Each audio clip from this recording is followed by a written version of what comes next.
This is All India Radio, Shillong, the Northeast News Bulletin, read by Miranda Blah.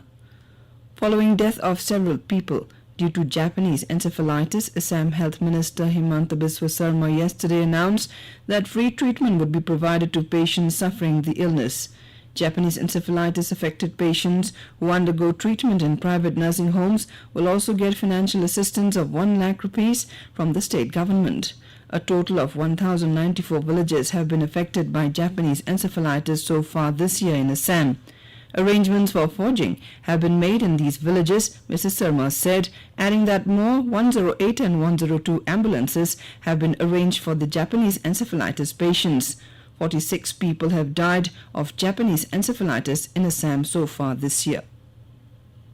The Khasi Jaiñtia Butchers Welfare Association on Saturday called off its indefinite strike following the Meghalaya government's decision to address the problem of cattle smuggling.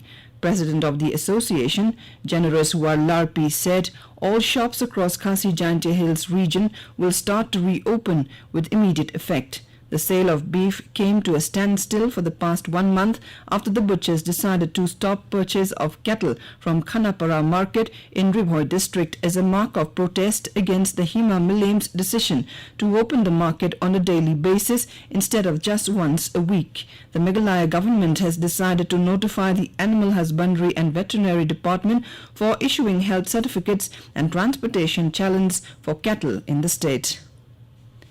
The Assam government has taken steps to develop 316 tourist spots across the state. Participating in an AIR talk show, Managing Director of Assam Tourism Development Corporation, Bhaskar Phukan, said that 150 crore rupees would be spent to develop these locations under the Aksom Darshan. Toilet, waste management, drinking water and waiting sheds will be built or developed across the state in important locations. Stress has been given to generate employment opportunities in the tourism sector in Assam, keeping in mind the vast potential in this sector.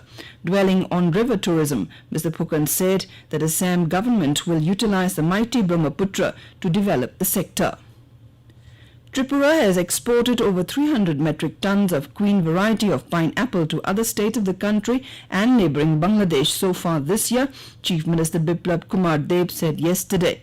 Union Minister of State for Food Processing Industries, Rameshwar Teli, said more employment would be generated with the development of the food processing industries in the country. The Chief Justice of the High Court of Meghalaya, Justice Ajay Kumar Mittal, yesterday inaugurated a seminar on District Council Courts of Meghalaya. Justice Mittal said that the 6th schedule to the Constitution of India is a mini-constitution governing the administration of tribal areas of the northeastern region. It is aimed at granting some kind of autonomy to the tribal populace so that they can be guided by their customary laws and practices and not pushed to conform to a modern system of governance where they might not be able to negotiate their own liberal political space and to grow according to their own genius. Justice H.S. Thankyu, in his speech, said that the autonomous district council courts of Khasi Hills, Jaiñtia Hills and Garo Hills districts are empowered to constitute courts for trials of cases between parties belonging to scheduled tribes communities. Union Minister of State with independent charge for youth affairs and sports, Kiren Rijiju, has informed that the central government is going to set up 3 sports centre of excellence in Itanagar very soon. He held a review meeting with the Arunachal Pradesh government on the sports infrastructure in the state yesterday. The 3 centres of excellence will be for martial arts, weightlifting and boxing with a capacity of 300 sports persons each with residential facility. The centre will also set up 12 to 15 football stadiums with AstroTurf football pitches across Arunachal Pradesh in the next 3 years. Mr. Rijiju announced that this year Arunachal Pradesh will host the Northeast Youth Festival. And with that, we end the Northeast News Bulletin, which came to you from the Shillong station of All India Radio. Have a nice day.